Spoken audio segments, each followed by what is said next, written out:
Welcome to Handmade Happenings. I'm Marissa. This is part 1 of my 2025 summer project. So every year my friend Holly and I pick a theme and do a summer or sometimes spring and summer project. This is usually an outfit, and sometimes we do movie replicas and sometimes we just design our own. This year's theme is Disney Descendants, which is a series of movies on Disney Channel that follows the children of the heroes and villains of Disney princess movies. Rather than trying to recreate these works, we are, I guess you could say, creating our own characters for it, based on the Disney movie Tangled. So Holly is doing the daughter of Mother Gothel, and I am doing the daughter of Rapunzel and Flynn Rider. And basically we chose this because there aren't any characters that have appeared in the first 3 films that are supposed to be the children of these characters, so it was kind of a blank slate to start with. And there are a lot of costume changes in the Descendants films, so we specifically decided we want ours to fit in with the costumes from the last song and dance number of the movies, which usually are just shortened versions of formal gowns that were in the previous scene. Normally for these projects I have a better idea of what I want to do and will sketch it out. But this time I didn't have much of an idea really of what I wanted to do at all, other than knowing that I wanted a gathered full circle skirt because it just seemed like a good fit for a dance scene. For the bodice, I had considered doing something that had sort of gathering at the bust and then like a really smooth fitted waist. That seemed like more work than I felt like doing, since I do tend to draft my own patterns. So I opted for something simpler, which is a variation of princess seams. I'll give more of my plans as I go along, but for now let's just jump straight into day 1. First things first, I made a copy of my basic bodice pattern. Then I started by modifying the front. I draw a horizontal line from the center front to the opposite edge at the lowest point of the neckline. Then I draw a line straight up along the dart leg, the one that's closest to the center front, and through the bust point. Next, I drew a curved line from the center front to the vertical line to create something like a sweetheart neckline. I'm not sure how much it actually turned out looking like that though. But I cut along that curve and up the vertical line to the shoulder. And then I cut the pattern into 2 pieces along the rest of the vertical line and removed the remainder of the dart. Then I add a 5/8 inch seam allowance to the cut edge of both pieces. This gives me a pattern with a somewhat wider neckline and slightly narrower shoulders. The back bodice has 2 darts, one in the shoulder and one at the waist. So I start by drawing a horizontal line to connect the tip of these 2 darts. Next, I determined how low the back should be. I used the back of a strapless bodice pattern as my guide to make sure it wasn't too low, but ultimately decided that I didn't even want it that low and drew my horizontal line a bit higher than that. I folded the shoulder dart closed, then used the front bodice to determine the shoulder width and marked it. Then I cut the back into 2 pieces along the darts and the vertical line and removed the remainder of the darts. I added seam allowance to the cut edges and cut out the neckline of the centerpiece. So this gives me a center back and a side back piece with the seams going up into the shoulder. And having made so many changes, I decided it would be best to go ahead and make a mock-up. Okay, so here is the finished mock-up. I'm probably going to leave it alone. The only thing I really notice is that the sleeves kind of keep like shifting. I have a couple of theories on that. One is that I added a 5/8 inch seam allowance, and if I didn't sew this properly at a 5/8 inch seam allowance, it's probably a little loose, like right here.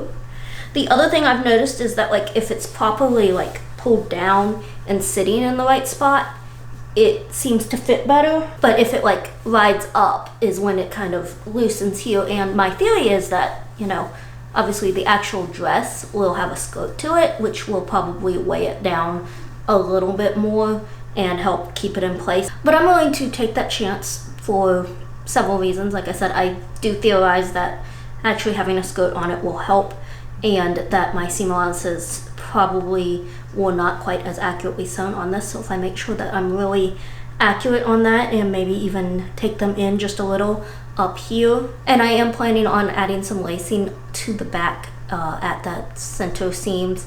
So I think that would also kind of pull everything a little tighter and hopefully help that. Now on to the actual dress, or at least the lining. So for this project, I chose this floral tool to use as an overlay because the colors and the flowers just reminded me of Rapunzel. But once I got it, I had a hard time finding the right color to use for the lining. Most of the fabrics I was finding, as far as light purples and pinks, just didn't look right underneath it. However, I had this girl's dress that I had made a while back that really looked good under it. The only problem was I wasn't totally sure what fabric I had used, but I was fairly certain it was the lavender cotton poly broadcloth from Fabric Wholesale Direct. So I took a chance and just ordered what I needed of that fabric, and thankfully I was right. So I started by cutting out the skirt lining, but first I had a question. I couldn't remember if I had ordered enough fabric to do a gathered full circle skirt for the lining or just a ungathered one. So I laid out the fabric to see and discovered that that's a lot of fabric. It stretched from the wall to the stair railing, and as my mom said, with that much, I sure hope there's enough to gather it. So one game of pattern jigsaw later, and I determined that it seemed I had ordered enough. So I went ahead and started with cutting my 2 skirt pieces out on the fold. Then I cut out the bodice, so that's 1 center front on the fold, 2 side fronts, 2 side backs, and a center back also cut on the fold. And these pieces are considered the outer bodice because what I'll be doing is flatlining them to the tool. And at this point, I hadn't decided if I was going to finish the neckline of the bodice with a facing or with a lining. And if I did the lining, I would need double the amount of bodice pieces, but since I had not decided what I was going to do yet, I went ahead and held off on cutting those pieces. Now with circle skirts, it's best practice to hang them for a while after cutting them out so that the sides that were cut on the bias can stretch out if they are going to, and then be recut to level out the hem. I have found with the broadcloth that this usually tends not to matter, but I wasn't sure about the tool. So I Googled it and found no help at all because half of the answers said, yes, you do need to hang it, and half of them said, no, you don't. But I figured better safe than sorry and went ahead and cut the skirt overlay using the lining as a guide, and then hung all of the skirt pieces up to stretch. I decided to finish the skirt lining with a facing to make things easier, but I hadn't made a pattern for this yet, so I folded my skirt pattern in half and laid the hem over another piece of paper.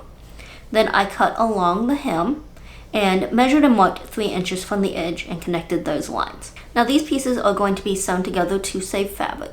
So on one of the short edges there is already a seam allowance added, but on the other it is not. So on that end I added 1/4 of an inch seam allowance and then cut the pattern out. I needed to cut 8 of these pieces out of my lining fabric, and I tried to take advantage of the curves from where I had cut the skirt just to make the best use of the fabric. Now back to the bodice and the main fabric.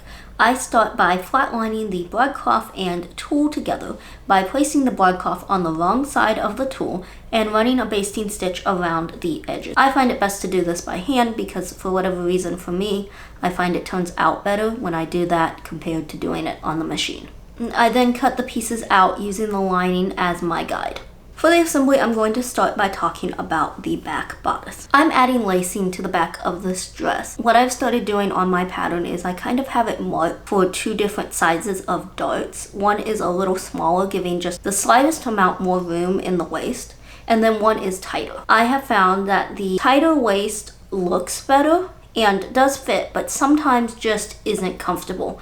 And the looser waist is definitely more comfortable, but sometimes it just doesn't look as good. So this way I went ahead and did the slightly larger cut at the waist, and the lacing will allow me to pull it tighter if I want it. So I need loops to hold the lacing, and to make these I cut 1 1/4 inch wide strips of tulle and broadcloth, layered them together, fold the raw edges into the center, and then fold it in half to enclose those edges and sew in place. Then I cut it into 8 2-inch pieces. Now I measure the seams of the center back for the loop placement.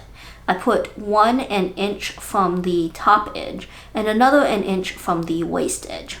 And then I've spaced 2 loops in between, trying to get them somewhat evenly, which ended up being about 3 inches apart. I pinned them in place on either side and then folded it in half to make sure that they matched before basting them. Then I sew the side back pieces to the center piece and press the seams toward the outer edge so that the loops would lay flat. For the front, I attached the side pieces to the center front and pressed the seams open. I then placed the front and back bodice pieces right sides together and sewed the top couple inches of the left side seam across both shoulder seams and down the entire right side seam. With all of these seams, I decided that I did prefer to have a lining, and I decided to use my mock-up for this instead of cutting out a new one. However, this did mean that I had to redo the side seams so that I had the proper one open and the proper one fully sewn. Then I decided that I would add corded piping around the neckline. This is partly to hide the white lining and partly because it just adds a little extra detail. I cut 2-inch strips of broadcloth and tulle,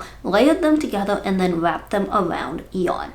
I sewed them in place using a zipper foot to get as close to the yarn as possible. Using the Ten Sisters piping tool and a rotary cutter, I trimmed the excess down to 5/8 of an inch. Then I basted the piping to the right side of the outer bodice at the neckline. And at the beginning and ends of these, I fold the edges over so that the raw edges won't show from the outside of the garment. And I did make sure to start and end at the center back, so it's really unlikely to be visible anyway. I put the outer and lining bodices right sides together and stitched around the neckline, again using the zipper foot to achieve proper placement. Then clip the corners and curves before flipping it all right side out. And press the neckline before top stitching along it, and finally basting the armholes together. Now for the sleeves. Much like the bodice, I didn't have much of a plan. Some type of puff sleeve seemed appropriate, but I wasn't too sure about that, only because I don't really like puff sleeves usually, and I was hoping to get some sort of practical wear out of this dress. But there was one style sleeve I had seen on a dress by Peony Patterns that I did like, and I figured I'd go ahead and make a mock-up to see how it looked. And I was really surprised and almost a little disappointed because I did actually kind of like it. So I went ahead and made it for the actual dress. So basically I created a puffed sleeve pattern, which I cut from the tool. And I'm going to call this the outer sleeve. And I debated about flatlining this to the broadcloth like I did for the bodice because it would have hidden the seams better, but for some reason I decided not to do it. I think it was the amount of fabric that it took up. And then there's an inner sleeve, which is just a basic ungathered sleeve. So I gathered the outer sleeve hem to the size of the lining sleeve hem and sewed them together using a French seam, which is basically where you sew it with the wrong sides together and then flip it and sew it again with the right sides together. Then I sewed the underarm seam also using French seams, and I did this to hide the raw edges since the tool can be seen through. Next, I gathered the outer sleeve head to the size of the lining head and basted it in place to hold the layers together before finally sewing it to the bodice. Now, in hindsight, I kind of wish I had flatlined the tool because I find that it just doesn't seem to have the body to hold the shape like my mock-up did. On the other hand, this does cause it to look less puffy, which means that there's a higher chance that I won't decide to take the sleeve out and redo it later. So after leaving the skirt pieces hanging for over a month, I was finally back to it. I spread out these pieces and laid the pattern on top to see if any areas had stretched out and needed leveled. Thankfully they didn't, so I moved right on to assembling it. And now, reading my notes, I am noticing that there were some odd choices made. And I think I know why I did things in the order that I did, but also it's been over a month since that happened, so I am not entirely positive. But I start by stitching the 2 skirt lining pieces together about 2 inches or so at the hem of one of the side seams. And I believe that this was so that the skirt was at least partly attached at the hem so that I could sew the facing on, while leaving the top unattached for adding pockets. And at this point, I also serged all of the side seams of the skirt. And I think what happened here was I just forgot to do that before I sewed that bottom part together. I sewed all of the facing pieces together into one long piece and then serged that inner curve. I then sewed the facing to the hem of the lining skirt with the right sides together. I'll come back to this later to finish it off, but now I'm moving on to pinning the tulle skirt layer to the lining layers at the waist and partway down the side seams. And I'm adding pockets, so I cut out 4 pocket pieces from the lining fabric and sewed all around the edges. I then attach 2 of the pockets to the side seam that's already partly sewn. This should be going through 3 layers, so the pocket, the tulle, and the lining fabric. Then I put that side seam right sides together and sew from the top of the side seam around and then slightly past the pocket before I stop. I then sew through the rest of the layers of the side seam independently. So I pull it off, I sew through the tulle the remainder of the way, and then I sew through the lining the remainder of the way. And this just allows that they are 2 separate layers and not just 2 layers stuck together. With the remaining pocket pieces, I attach one to the opposite side on the skirt front. And then the 4th pocket piece is just sewn to that 3rd one around the bag part. This side is the one that will have the zipper in it, which is why it's different from the other side. And I do have a video that goes into more detail about how to do this. So now I gathered the skirt to the size of the bodice and evened out my gathering so that the side seams lined up. I then sewed the skirt to the outer bodice, but not the lining. For the lining, I folded under the raw edge and whip stitched it in place to cover the seam. This dress needs a zipper, and I decided to recycle it from an old dress that didn't quite fit right. It's an invisible zipper, and I used an invisible zipper foot for it. Then I sewed the remainder of the second side seam, again doing each layer independently. And on this one, I went straight from the skirt lining and into the skirt facing as well. Speaking of the facing, the reason I used it instead of just turning up the hem twice and stitching it is because I wanted to add horsehair braid to the hem. This is like a nylon strip. It used to, I think, actually be made out of horsehair, hence the name, that helps the hem of a circle or A-line skirts to stand out instead of just hanging limp. So I flipped the facing to the wrong side of the lining and sandwiched the horsehair in between the 2 layers. Then I sewed around this twice, once at the bottom and once at the top edge of the facing. The last thing I did was add in the lacing. I thought about making this from the fabric like I did for the loops, but the opening of the loops wasn't as big as I had hoped for, so I opted for ribbon instead because it's thinner and more flexible, making it easier to thread through. And here it is finished. The skirt is longer than I thought, which is kind of funny because all of my circle skirts were drafted to a certain length, which I had already shortened from what I had originally done, and now it seems like maybe I need to shorten it again because it still seems too long. And right now this dress doesn't seem overly inspired by Rapunzel, but remember this is only part 1, and I hope you will join me next week for part 2 when I make the petticoat.